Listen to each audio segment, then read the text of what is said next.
Hello, I'm Dr. Phanindra. Today we are going to present the topic named restrictive and liberal fluid management in sepsis-induced hypertension. And today Dr. Sainath, our third-year resident, will be presenting the topic. And I welcome you all to this webinar. And thanks for the Yashoda Hospitals for giving us this opportunity. Sainath, can you please start? Yes, sir.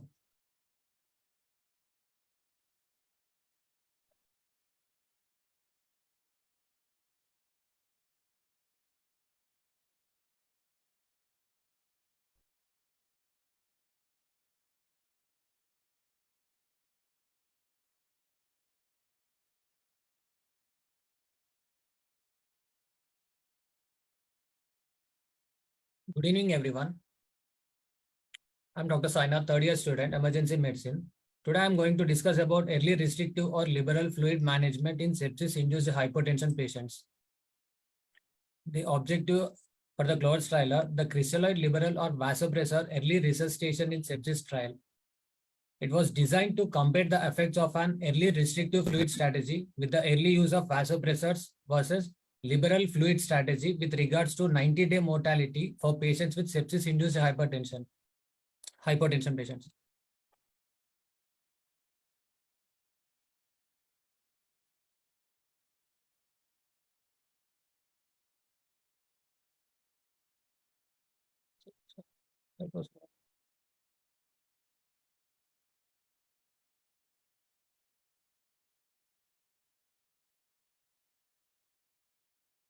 That was not showing anything.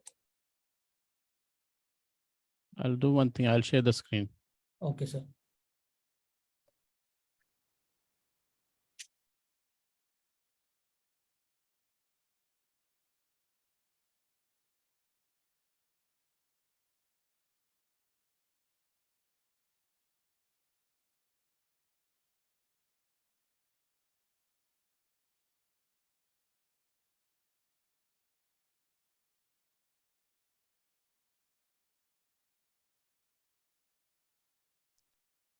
Can I continue, sir? Yes. Okay. The objective for CLOUDS trial, the crystalloid liberal or vasopressor early resuscitation in the sepsis trial. It was designed to compare the effects of an early restrictive fluid strategy with the use of vasopressors versus the liberal fluid strategy with regards to 90-day mortality for the patients with sepsis-induced hypotension. The background, IV fluids. IV fluids are used in the early resuscitation of the patients with sepsis and septic shock. The goal of IV fluid resuscitation in sepsis is to increase the organ perfusion through improving the intravascular volume that is depleted as a result of vasodilation and capillary leak. IV fluid resuscitation is with its risk. Prior studies have shown that the large volume of IV fluid administration can cause a dilutional coagulopathy and edema within the vital organs, which in turn resulting in the organ dysfunction and impairment of the oxygen delivery. And vasopressors, these are also used in the early resuscitation of the patients with sepsis and septic shock. They treat hypoperfusion through vasoconstriction of arterioles and venules and through increasing the cardiac contractility. Like IV fluids, vasopressors also come with risks such as tissue ischemia, increased cardiac workload, arrhythmias, and traditionally the need for infusion through the central venous catheter. Vasopressors and IV fluids. We have used both vasopressors and IV fluids to treat the patients with sepsis and septic shock, but there is a limited data about which therapy provides greater benefit early in the resuscitation of a sepsis-induced hypotension. The CLOUDS trial was designed to address this question. Prior to this trial, data suggests that restrictive fluid therapy with vasopressors, which started earlier, is superior to the liberal fluid resuscitation. But in 2022, the classic trial suggests that restrictive fluid management did not show any improvement in 90-day mortality than the liberal fluid management. This was a multi-center randomized unblinded superiority trial on part of the prevention and early treatment of acute lung injury network. Patients were randomly assigned in a 1:1 ratio to a restrictive fluid strategy and to a liberal fluid strategy, and the restrictive with the use of a vasopressor. In each group, the assigned protocol was followed for 24 hours. All recruited patients presented with a systolic blood pressure of less than 100 mmHg or mean arterial pressure of less than 65 mmHg after the recipient treatment of 1 to 3 liters of crystalloids prior to the randomization into the two groups. Before considering into the two groups, they initially treated with the 1 to 3 liters of crystalloids in these two group of patients. Next, restrictive fluid protocol. The restrictive fluid protocol prioritized early vasopressor usage with the permission to reuse rescue fluids at recommended 500 ml bolus. Does if signs of intravascular volume depletion is present? Like the signs of intravascular volume depletion are systolic blood pressure of less than 70 mmHg or mean arterial pressure of less than 50, and refractory hypotension patients in which SBP is less than 90 and mean arterial pressure less than 65 at a dose of 20 microgram per minute norepinephrine or equivalent dose of another vasopressor can be used. And the lactates more than 4 millimoles per liter and increasing after 2 hours of therapy. Sinus tachycardia patients of tachy, echocardiographic or hemodynamic evidence of extreme hypovolemia. And if clinician teams thought a rescue fluids is necessary. In all these cases, the recommended fluid will be 500 bolus along with the vasopressors we'll be using.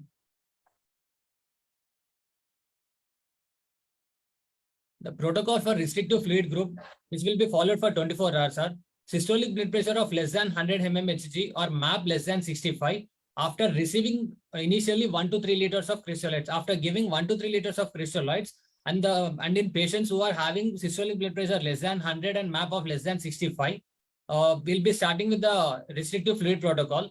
Like we'll be stopping all the bolus and maintenance fluids, administer fluid bolus up to 2 liters of total fluid, including the previous fluid what we have given, at a discretion of the clinical team without criteria for rescue fluid being met. Next, the rescue fluids, if recommended, will be giving. And does the patient meeting the following criteria? After giving the fluids also, does the MAP is improved or not? The MAP is less than 65 mmHg or systolic blood pressure less than 90. Will be gone with the norepinephrine dose to achieve the MAP more than 65. If it is not meeting, continue to limit IV fluids and medications and nutrition and reassess within 1 hour. And the patients who are not meeting the following criteria will be starting with the norepinephrine and reassess after the intervention. Next, rescue fluids in patients patient meeting the following criteria of MAP less than 65 and having rescue fluid recommended. So we'll be starting with the 500 ml of bolus of IV fluid allowed for any of the following conditions like severe hypotension patients like MAP less than 70, SBP less than 70 and MAP less than 50 patients, refractory hypotension patients, and lactate levels more than 4 millimoles per liter and increasing after 2 hours of therapy, sinus tachycardia more than 130 beats per minute for more than 15 minutes, echocardiography or hemodynamic evidence of extreme hypovolemia condition, and rescue fluids may be administered at any time if the clinician team believes that it is the best interest of the patient. Next, coming to the liberal fluid protocol. The liberal fluid protocol consisted of recommended initial 2 liters of IV fluid infusion of isotonic crystalloid, followed by fluid boluses administered on the basis of clinical triggers like tachycardia, and then with the rescue vasopressors, which are permitted for systolic blood pressure of less than 70 or MAP less than 50 patients, and lactates more than 4 mm and increasing after 2 hours of therapy. Clinical manifestations of fluid overload condition and greater than 5 liters of total IV fluids which we have been administered from the initial. And if clinician team thought a vasopressor is indicated, when we can start the vasopressors. In all these conditions, we can start the vasopressors. A trial team was present to help the clinical team to implement the protocol during the 24-hour trial period. Initial administration of vasopressor therapy was allowed through either a central line or 20-gauge peripheral IV or a larger. And coming to the statistical analysis, the study was powered to detect a difference of 4.5% points in the incidence of death before discharge home by a 90-day, estimating the need to enroll 2,320 patients. All analysis used an intention to treat the approach.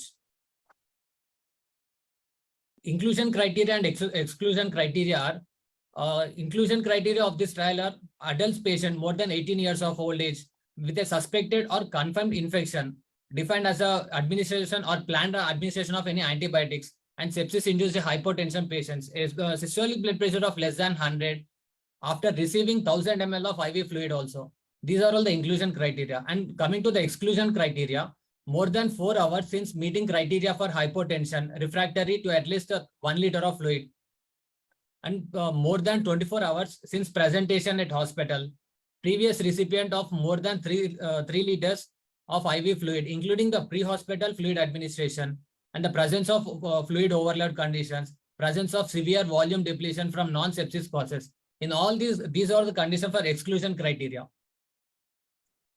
Coming to the primary outcomes, death by any cause before discharging home by day 90. The primary outcome was also assessed in further subgroups including greater than 65 years old age, gender, race and ethnicity, systolic blood pressure less than 90, and the history of hypertension patients, chronic heart failure, and end-stage renal disease, SOFA square, pneumonia as cause of sepsis.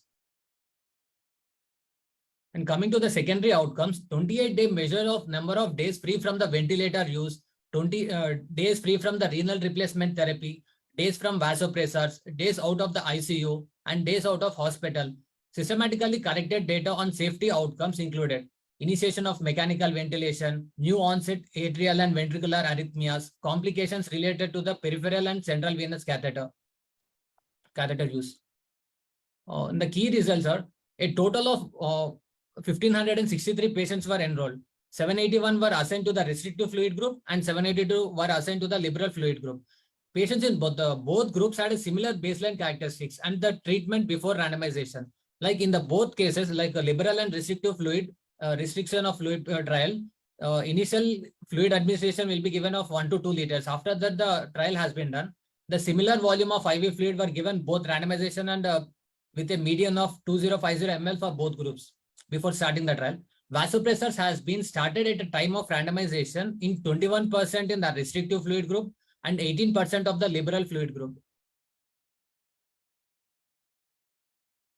Fluid management for sepsis-induced hypotension patients. The therapies are median volume of IV fluid administration over 6-hour period, restrictive fluid group of 500, 132, 1097 cases, over 24-hour period, 1267 patients. The liberal over 6-hour period, 2300 patients, and over 24 hours period, 3400. The difference is over 6-hour period, there is a minus 1800, and over 24 hour, there is a 2134. Vasopressor administration during the first 24-hour period, restrictive, there is a 460 out of 780, and the liberal fluid, there is a 290 out of 779. Time from randomization to first vasopressor among the patients who had vasopressor administered in the restrictive is 1.8 to 3.4 hours, and in the liberal fluid group is 3.2 to 4.7 hours.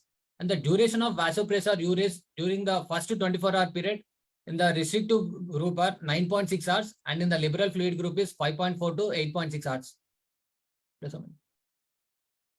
And coming to the outcomes, death before discharge home by 90% of patients, the restrictive are out of 782, 14% is the mean, and liberal fluid group 14.9% is the mean out of 781 patients. Number of days free from organ support therapy at 28 days. In restrictive, it is 24 mean, and in the liberal fluid, it is 23.6. And the number of days free from ventilator use at 28 days, mean of restrictive 23.4, and the liberal is 22.8. Difference of 0.6. Number of days free from renal transplant therapy at 28 days. In the restrictive, it is 24.1, and the liberal is 23.9. Difference is 0.2. Number of days out of the ICU from day 1 to day 28. The restrictive, it is 22.8 mean, and the liberal fluid, it is 22.7. There is a difference of 0.1. Number of days out of the hospital by day 28. There is a difference of both restrictive and liberal is 0.8%. Initiation of renal replacement therapy by 28 days. Number of patients compared in the restrictive and liberal, there is a difference, no difference compared to both restrictive and liberal. Death from any cause at any location by day 90. Number of patients in the restrictive and liberal, there is a 0.4% difference. ARDS onset between day 1 and day 7. There is a difference in the restrictive and liberal is 0.1%. New onset atrial or ventricular arrhythmias, in the restrictive and liberal, there is a difference of 1%.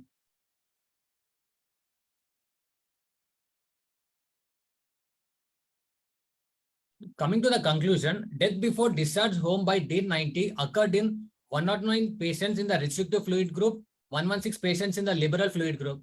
That is 14% in the restrictive and 14.9% in the liberal fluid group. So hence no observed difference in mortality between the restrictive fluid group and the liberal fluid group. Coming to the safety outcomes, the number of serious adverse effects was similar in both restrictive and liberal fluid group. At 21 in the restrictive and 19 in the liberal fluid group, the serious adverse effects. And there are fewer reports of fluid overload and pulmonary edema in the both restrictive and liberal fluid. In the restrictive it is 0 and liberal it is 3%. And there are 3 instances of potential vasopressor extravasation among 500 patients who received peripherally administered vasopressors, which all resolved without intervention and did not have any residual clinical consequences. This supports the use of vasopressors through peripheral IVs as opposed to traditionally preferred central venous catheters, facilitating earlier use of them in the general. Coming to the limitations, a trial population with a higher initial illness severity may lead to differences in outcome. And the persons in the trial, the persons whom we are taking with the higher initial illness, so in these conditions, there will be a differences between the restrictive and the liberal group.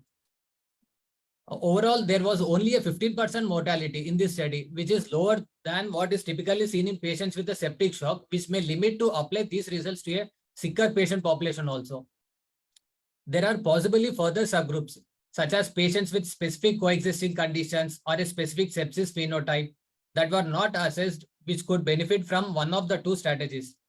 Despite high adherence to study protocol, some patients in the restrictive fluid group received more fluid than intended and received vasopressors later than intended.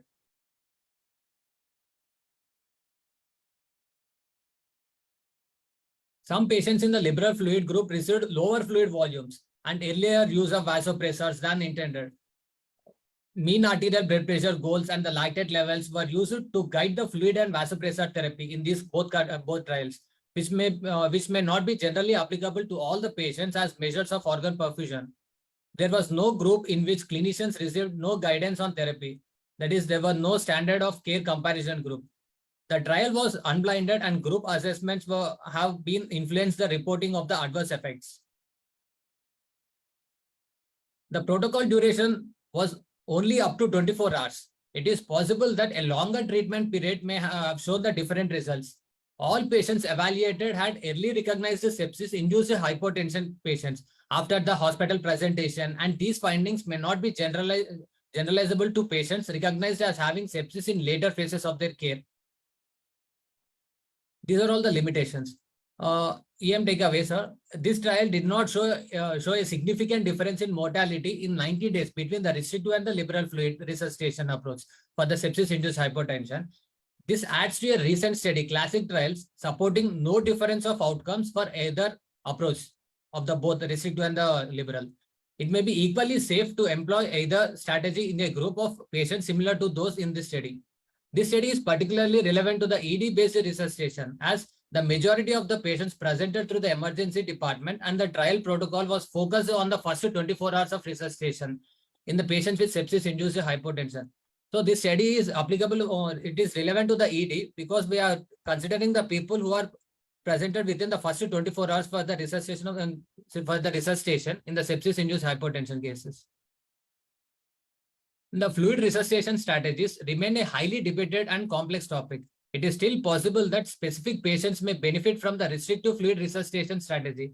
IV fluid or vasopressor treatment should be tailored to the individual patient by using the dynamic measures of fluid responsiveness to guide for the resuscitation. Thank you.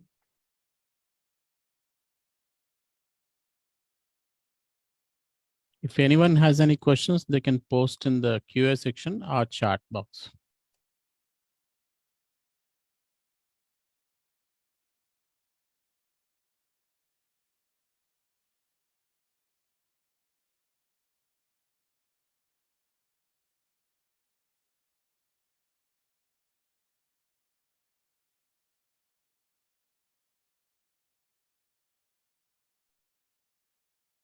The next team can start sharing the screen. Dr. Vishnu Priya.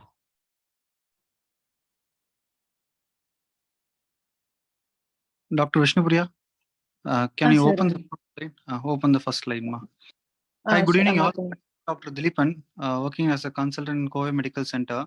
So today we will be discussing about the aggressive or moderate fluid resuscitation in acute pancreatitis. Mainly, we'll be discussing about what are the disadvantages of in aggressive, and what are the advantages of the moderate fluid resuscitation in the pancreatitis. Basically, we'll be discussing on these topics. Vishnu Priya, first slide. Okay, ma. First slide. Sir.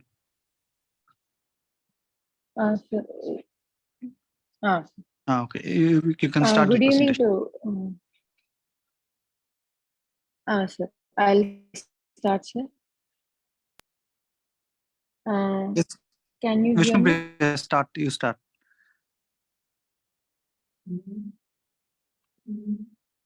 Present here. I'm really grateful Vishnu to Priya, get yes, this opportunity to present in this.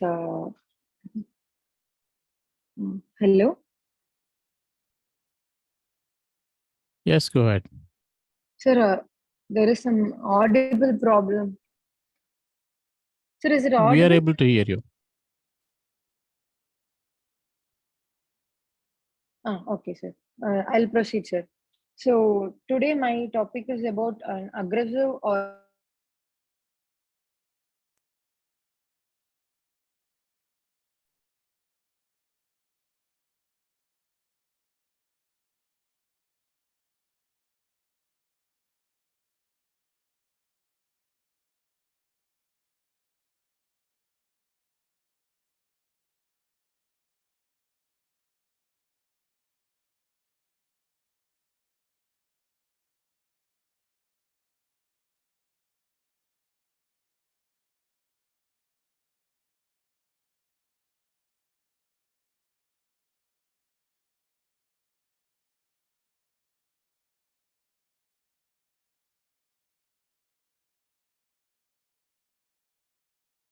Please unmute yourself.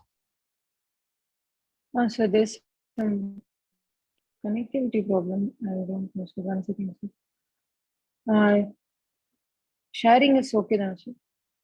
Yeah. Okay, sir. So initially going into the study proper, I like to discuss about some things about acute pancreatitis. So an inflammatory condition that occurs when enzymatic autodigestion and inflammatory cascade that result in destruction of pancreatic tissue. So causes, most common causes are alcohol, gallstones, drugs, uremia, biliary stones, and congenital tumors, post-ERCP, traumatic conditions. So coming on to the drugs, most common drugs that we use are acetaminophen, amiodarone, routinely used ACE and ARB inhibitors, followed by antibiotics and antiepileptics. Coming to the pathogenesis, coming on to the causes, there will be duct obstruction or any other acinar cell injury because of alcohol, drugs, trauma, ischemia, etc., and metabolic injuries. So it will cause the acinar cell injury. So usually trypsin will be converted into trypsinogen when the trypsin is transported from the pancreas to the duodenum. But there will be a duct obstruction or inflammation of the pancreas, which causes the trypsinogen to get converted into trypsin inside the pancreas itself. So that trypsin will start activating all those enzymes, digestive enzymes, and all complements and kinases, which will cause interstitial inflammation and edema, and leading to the proteolysis and the necrosis. And these manifestations will cause a local injury and remote organ damage due to the activation of complement system and another inflammatory mediators. So coming to the complications, there are local complications along with damaged organ, target organ damages. So coming to the local complication, first is edematous pancreatitis. So there will be interstitial edematous pancreatitis, which is identified in the CT with peripancreatic collection seen within the 4 week of symptoms. You can see in the CT that mark is showing a pancreatic collection. And next one is pancreatic pseudocyst. that is homogeneous fluid collection with a well-defined wall. So there will be pseudocyst with a well-defined wall seen more than 4 weeks from the symptom onset. Next is necrotic pancreatitis, that is necrotic collection, heterogeneous collection with the fluid and the necrosis within the pancreas itself, and it will have a wall of necrosis with the heterogeneous collection and necrosis with a well-defined wall. These are seen more than 4 weeks. So these two are the most common local complications that we encounter. So coming on to the treatment, so our usual treatment is aggressive fluid resuscitation, that is 2.5 to 4 liter, that is 250 to 500 ml per hour. This is how we treat. Coming to 24 to 48 hours of treatment, aggressive fluid management is the first goal. So what are the response we should monitor is hematocrit of 35 to 45%, maintaining normal creatinine levels, and heart rate of more than 120, less than 120, MAP of 65 to 85, and urine output is 0.5 to 1 ml per kg per hour. Along with it, we'll follow Ryle's tube, NPO, and all those antiemetics and symptomatic treatment. So coming on to the grading, so we have so many grading systems for pancreatitis. One commonly used is revised Atlanta classification of acute pancreatitis. That is, in mild, there will be no organ failure and no local and systemic complications. Coming to moderate, transient organ failure, that is less than 48 hours, and presence of local complications. Severe is persistent organ failure more than 48 hours. And coming on to the criteria, another criteria, that is RANS. This is also commonly used, but it includes various parameters. So the scoring more than 3 tells us that is a severe pancreatitis.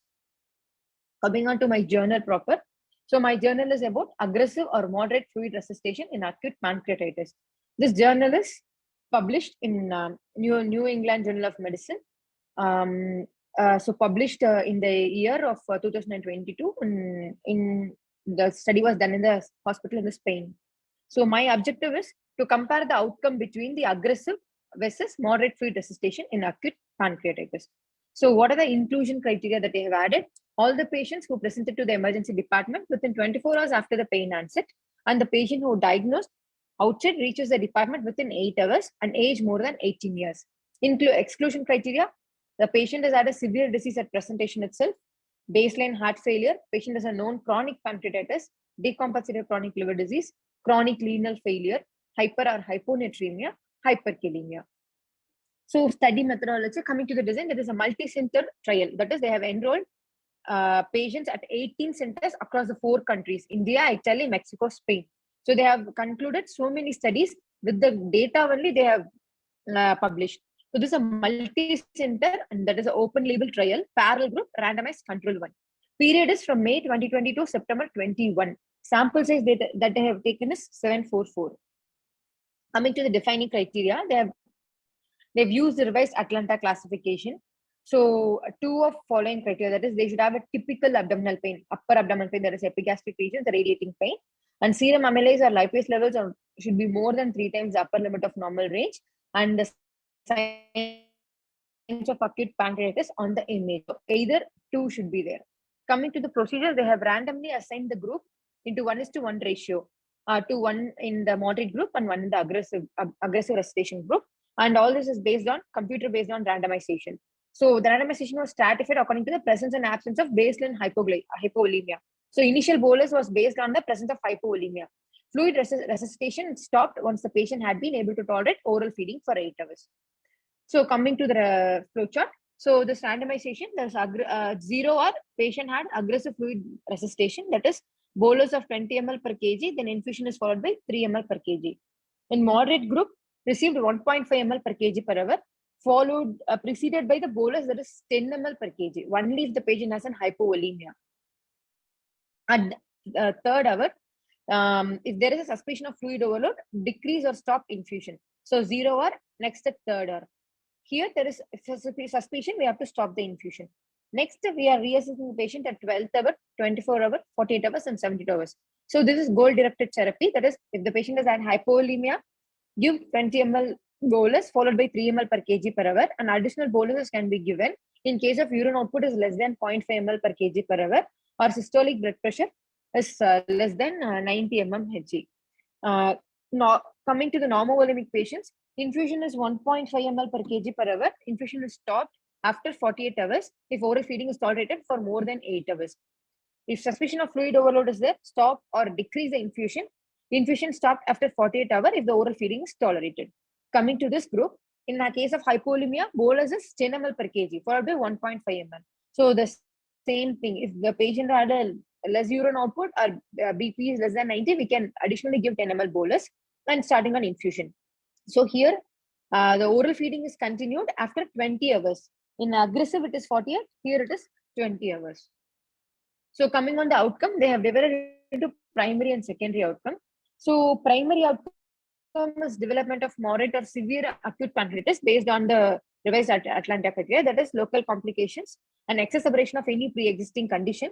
Creatinine level is more than 1.9. Systolic blood pressure is less than 90. Our PF ratio is less than 300. That is the patient is going for ARDS. Secondary outcomes involve organ failure, local complications occurring after randomization and during the hospital stay, and ICU admission, number of days in the ICU, investment after randomization, presence of SIRS. Main safety outcome is fluid overload after randomization and during hospitalization, following any two criteria, that is any symptoms or physical or imaging evidence of hypervolemia. Coming to the outcomes, this is the results. That is a fluid overload. They have stratified the numbers 122 or 127, and they have given the relative risk and the p-value. So you can see moderate to severe overload number of patients is 6, fluid overload is 25, and dyspnea presentation 22, peripheral edema 12, pulmonary rales presentation is 30, and all those things they have given. So these data are based on the 1:1 ratio, and they have parallelized the group into 2. And coming on to the baseline characteristic, they have divided into age, female sex, gallstone pancreatitis, median mass index, and coronary artery disease, cancer in the patients, and they have taken a BISAP score and PanProm score for the abdominal pain, and hematocrit, creatinine, and hypovolemia. So numbers they have divided how many patients are enrolled according to this categorical variables. Coming to the outcomes, that is our moderate, severe or severe pancreatitis. That is in aggressive, there is 22, in moderate 27, in moderate group it is 22. So risk is 1.28 and adjusted risk is 1.3. So severe pancreatitis is 8.2 and local complications is 25.21, necrotic pancreatitis 17.9, and CIRS at the 12, 24 and 48 hours they have given to 27, 22, 18. And there is no such more difference in the primary categories. Coming to the volume overload, there is a significant difference you can see here. So the numbers vary. Coming to the results, aggressive fluid resuscitation was associated with higher incidence of fluid overload compared to the moderate group. So the median fluid received in the aggressive group is almost 7.2 to 8 liters, and moderate group is 5.5 liters. So the aggressive fluid group has a more incidence of fluid overload, and increased risk of fluid overload was detected in overall population of the patients. Regarding the ethnical groups or category variables, it is seen in every group, every patient involved in the group. And aggressive fluid resuscitation was associated with a high intensity of symptoms and longer duration of hospital stay. And there was no difference in the primary outcome at all. Higher incidence of necrotizing pancreatitis than moderate fluid resuscitation. So giving on more fluids causes more acidemia, and acinar cell injury is more, and the conversion of trypsin is also higher. So necrotizing pancreatitis is seen more in the moderate fluid group. That is a one point that we should think. So even though we aggressively hydrate, the incidence of so coming to the critical appraisal was assignment of patients to the treatment was randomized, where all the patients who entered the trial properly accounted for the attributed and complications. Yes. For the follow-up complete, yes. Where the patients, their clinicians and study personnel were blind to the assessment, no. This is open label trial. So will the results help me in the caring for my patients? Yes, of course. Are the patients similar for the demographics, comorbidities, severity, and other prognostic factors? Yes. Will the results help me in caring for my patients? Yes. Are the likely treatment benefits worth the potential harms and costs? Yes. So coming on to the limitations, this study had several limitations. One of the main limitation was the fluid was adjusted based on the hypovolemia, but that is subjective according to the physicians, and we need a definitive practicality to tell the patient is on hypovolemia. But the median level of fluid given in the both group was a 5.8 to 7, coming more or like a great difference. And several limitations were there because of the larger studies. Some of the patients were lost follow-up in the middle also. So even though there are several limitations, this study was taken from the 18 centers, and it has given the one outcome, that is aggressive fluid management will have more hypervolemia, and the outcome is not better than the moderate to fluid resuscitation. So this is not evident, this is not published, and we are following that aggressive fluid management only. So I think we should take this as a main point in treating pancreatitis in the AD. Thank you, Nusrat. Thank you, Vishnu Priya. It was a wonderful presentation. Actually, the topic what we chose is like more often difference between the aggressive or moderate fluid resuscitation, the outcome of the pancreatitis. So what we do usually in our ED is like we used to put them like CVP monitoring, CVP guided fluid resuscitation. When we used to do PGs like before like 7 years, 8 years, we used to have the CVP manometer. So we used to monitor what is the CVP level, and we used to titrate the fluid according to the level. Yes, always the fluid overload is always dangerous because the patient might end up with an hypoxia, and like they might end up with an intubation too. Yes, like as we have like recent advanced techniques where the fluid can be always monitored, the CVP guided like fluid is always outcome, because each patient and each EF value might be changed, and even the eGFR value might be changed. Suppose if we end up with a patient with like EF of 25%, then we start like more of aggressive or even a moderate fluid restriction, who's having the fluid per day restriction is like around like 1 liter. If we give them even a 750 or like 1 liter of fluid, they might end up with an pulmonary edema. So always is better. I think it's like depends upon the each patients. We need to take care of in more of a selective category, and like CVP guided fluid administration will be the proper way for resuscitating acute pancreatitis. Thank you everyone. In case of any queries, yes, we can discuss. There was one question that says, how do we manage pain in patients who are having recurrent pancreatitis and are frequent users of opioids along with fluids? Yes, sir. Like what we usually do is like, so we will not administer them as give as an IV bolus, because IV bolus, if you give, yes, the patient pain will be subside for a few minutes. Again, the pain score will be going for the 8. Again, we need to give the bolus of thing. So what we are trying to do is like we are trying to give like a fentanyl infusion, or like we are fentanyl patches being administered, so that the pain score, yes, when it is compared to the bolus dose, the infusion dose is always been the pain score will be reducing. In case of the score is like 8, when you give bolus, the rapidly come for the 4. When you put them on an infusion, it comes for the 6.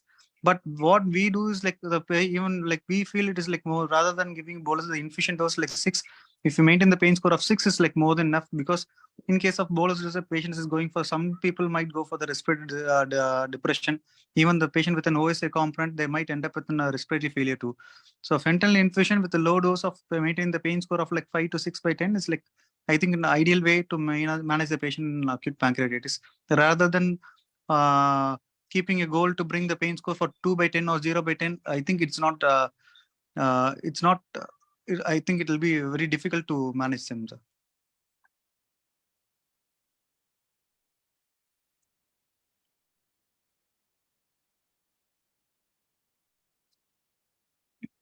Okay, Dr. Nitin's team, if they're ready, they can start. Sir.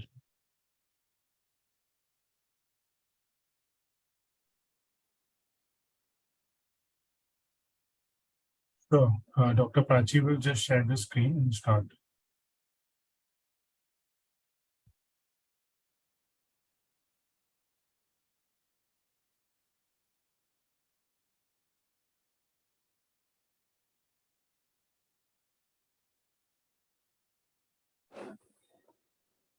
Am I audible?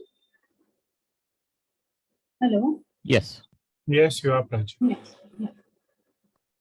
So first of all, thank you all of you for giving us this platform to have a journal club online. I would like to thank Nitin sir to give me the opportunity to present as well. So today I'm talking about restrictive fluid management versus usual care in acute kidney injury. So the trial name is REVERSE-AKI. Okay.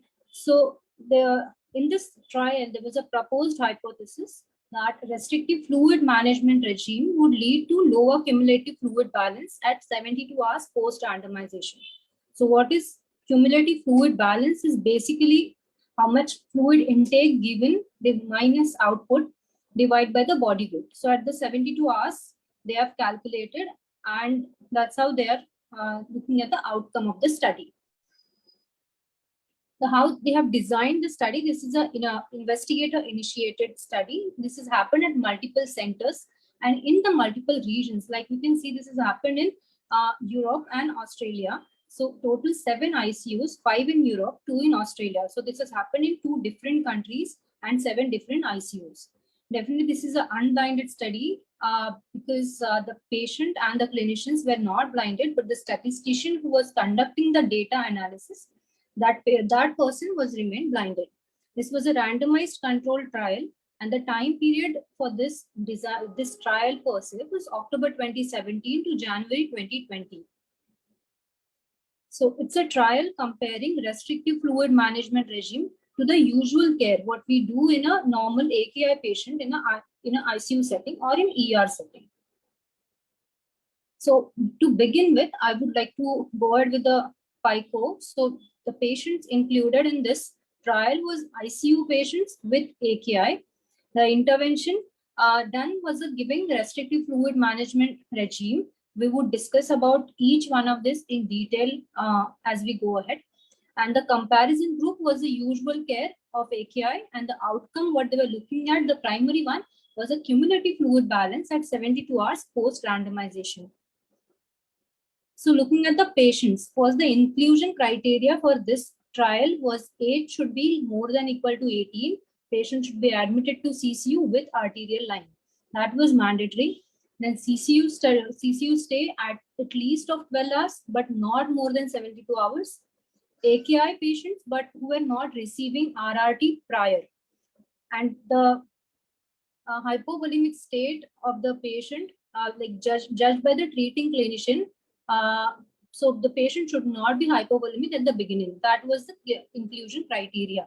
And likely to remain in critical care for 48 hours. So they can just see the progression of the study. So how they define AKI is as per the kidney disease improving global outcome. So increase in plasma creatinine more than 1.5 times above the baseline without decline of more than 27 micromole per liter from the last preceding measurement. Or the second one is urine output less than 0.5 ml per kg per hour for previous 12 hours. This was the defining criteria. Now, if we can see the chart given here, so 997 patients they had included, out of which only 102 were randomized. So only 10% patients were randomized, and out of those 102, they were divided into 2 groups, 50 into restrictive fluid management, 52 into usual care. And if we see ahead, there is 1 discontinued from the protocol in each group. So looking at the why there was like only 10% patients included, because of the exclusion criteria.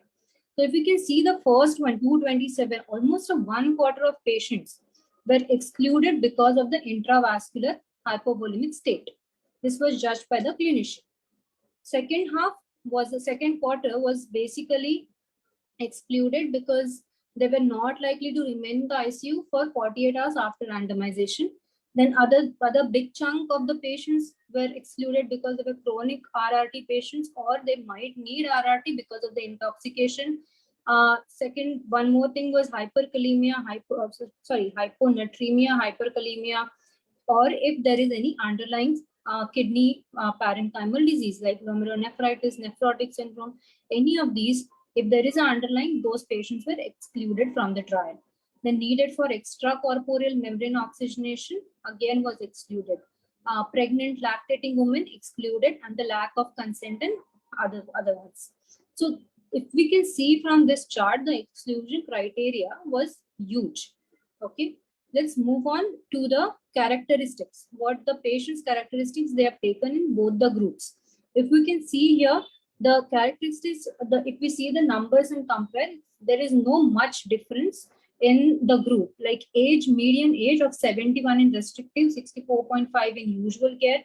Even if we see the comorbidities, hypertension, diabetes, heart failure, coronary artery disease, the difference in the numbers of the patient is not much. There is no significant difference.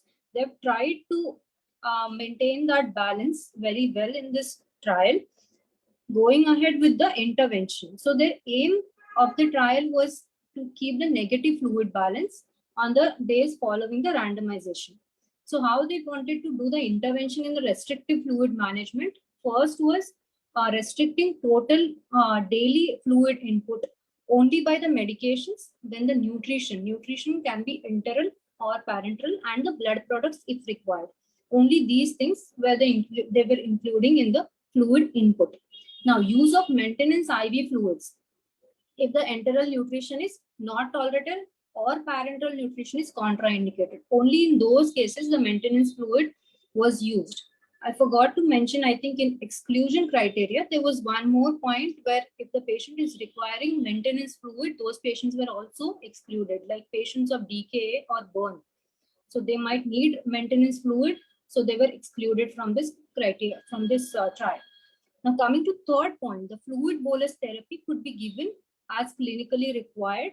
And the fourth one is unrestricted use of diuretic. You just have to maintain the urine output, negative urine output, and how much ever diuretic required to maintain that there was no restriction for it. And the target was less than 300 ml per day. And fifth point was consider RRT if target is not achieved. These were the interventions done in the restrictive fluid management category. Now, in this, the insensible losses were not considered. They had only looked at the urine output and the drains. The other losses were not considered in this study. The intervention period was 7 days from randomization until the ICU discharge, whatever has occurred first. Coming to the comparison group, they have only looked at the usual care. In the usual care group, fluid management is as per the clinician team. So every hospital, let's say, sorry, whatever protocol they have been following, the usual care has been followed. There is no specific management protocol in that. Looking at the outcomes, they had divided outcomes into 3 categories. They were looking at the primary, secondary, and explorative outcomes. The primary outcome, what they were looking at, was a cumulative fluid balance 72 hours post-randomization. From which secondary outcomes they were looking at was duration of AKI in days, number of patients requiring RRT, the cumulative fluid balance 24 hours post-randomization and at the ICU discharge, and the cumulative dose of diuretics required in each group.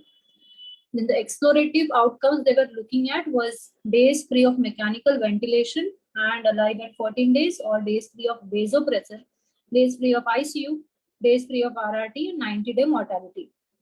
So these list of outcomes they were expecting to study from this study. So now if we can see the numbers, the primary and secondary outcome, what they have given, if we can see the p-value, the significant p-values are only seen in the primary, secondary outcomes. So cumulative fluid balance at 72 hours from randomization. Let's see the first one. So restrictive fluid is minus 1080 and usual care 61 they had mentioned. So p-value is that one is statistically significant, 0.03. The number of patients receiving RRT, cumulative fluid balance at 24 hours from randomization, and then there is a cumulative fluid balance at the ICU discharge. So these were statistically significant in the and better in a restrictive fluid management group. Coming to the exploratory outcomes, they had studied days alive and free of mechanical ventilation. If we can see the restrictive fluid management is 13, usual care 11.5. Again, all the numbers, there is not much of a difference. 90-day mortality, if we see, restrictive fluid group is 9/46, usual care 13/46. But again, the p-values given are not statistically significant in the exploratory outcome group. Now let's critically appraise this paper. So from what I have understood from the study, coming to the internal validity of this study, so was the assignment of the patients to treatment randomized? So yes, it was randomized. It was done using an electronic platform with the allocation ratio of 1:1. Now coming to the inclusion and exclusion criteria. So in inclusion criteria, they have mentioned that hypovolemic status is judged by the clinician. So there can be a clinician bias in this. Then second thing was arterial line was mandatory in the inclusion criteria. Coming to the exclusion criteria, definitely there was a huge number of patients, huge number of reasons why they were excluded. So that makes like applicability to the population gets limited because of the exclusion criteria. Coming to the sample size, if we look at the sample size, it's only 50 in each group, looks very small, but the statistical analysis of this study mentioned that 50 patients were required to show a difference of 1,200 ml in primary outcome only. Now coming to next few points, were the groups similar at the start of the trial? We had seen the whole chart. Groups were pretty much similar. There was not much difference. Beside allocated treatment, were groups treated equally? So besides allocated treatment means other than the fluid, whatever rest other things what we are doing, in that were the patients treated equally. So I am considering RRT and diuretic here. So from the study, what we can see, fewer patients in the restricted fluid arm required RRT as compared to the usual arm. And 2 patients in the usual arm commenced RRT after 14 days. And diuretic use, on the other hand, was almost equal in both the groups. Coming to protocol violation, so 18 in the restrictive fluid management group, patients had a protocol violation because of multiple reasons. The main reason being excessive maintenance fluid used by the clinician. And the second reason was hypernatremia, which was seen in 2 patients. 1 patient was posted for surgery and few others were CHB. While on the other hand, there were only 5 in the usual group who had violated the protocol. So loss of follow-up was what we have seen. It was 1 patient in each group. So where the patient and clinician kept blind. So was there a double blinding? No, there wasn't a double blinding because it was not practically possible in this study. But the statistician conducting the data analysis remained blinded. About the treatment, what I feel the usual group care was not well defined and can vary from clinician to clinician. The outcome assessment, multiple outcomes were studied. The sample size, what they had mentioned was sufficient for the looking at the primary outcome. They had not mentioned about the secondary exploratory outcome in the statistical analysis. The intention to treat analysis that has been used in this study, which makes the study much valid. Looking at the external validity, definitely this study has been done in 2 different countries, 7 different ICUs. So different kind of population, which makes this more generalizability of this study. So that's a good thing about the study. Now the author's conclusion about this was this study has shown that restrictive fluid management regime was feasible, resulted in fewer adverse events than usual care, and delivered a significant separation of fluid balance. But again, can we use this study to change our practice? That is the question. Why we are discussing this. So to conclude, what I feel the positives are, this was a multi-centered study. This was a pragmatic study, means it was a practical study. And the negatives were large exclusion criteria. Blinding was not possible. So bottom line for this, I feel, is more studies might be needed because there's not much. This was a first study which they have done. There's not more study. The sample size was small, so maybe more studies are needed to change the aspect of the management.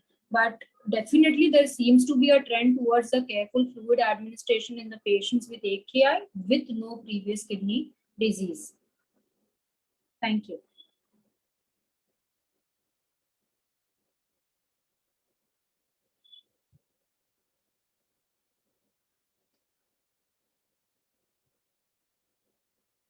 Hello.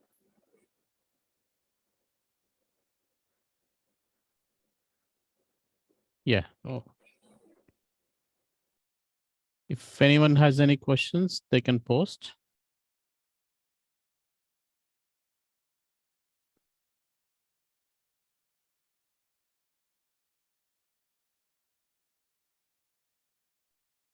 Okay, just let me know. I'll wait till the end.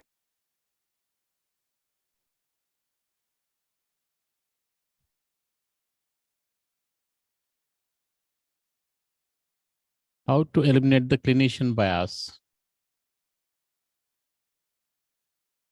Any of the moderators can take this. It's Nitin here from Apollo, Mumbai. So clinician bias is basically what we were talking about in blinding.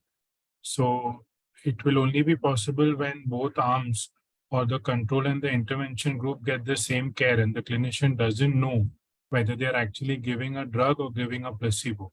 So typically it is used in that fashion. All the trials that we have discussed today, by the very nature of it, it was about fluid administration. So it's quite difficult to blind how much fluid you're giving or how much fluid you're not giving. So the only way it would be is if you've got both groups where you can blind the fact what intervention you're giving, whether it's a drug or a treatment.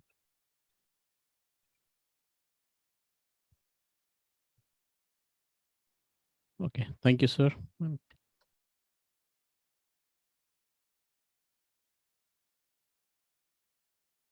So looks like there are no more questions. I would I would just like to make a comment. I think all the presentations were very nice, very elaborate. And also, Naveen, well done with organizing the session. It was really useful. I hope the residents can take this forward and we have more such sessions. Thank you. Yeah, thank you, sir. This is the next week topic, airway anatomy in an infant and its significance in the ED. The speaker is Dr. Jovin Chris Anthony. He is a pediatric emergency physician at Christian Medical College, Vellore. Do join in at the same time. And I would like to thank all the moderators and the residents who have presented the case studies. Thank you so much.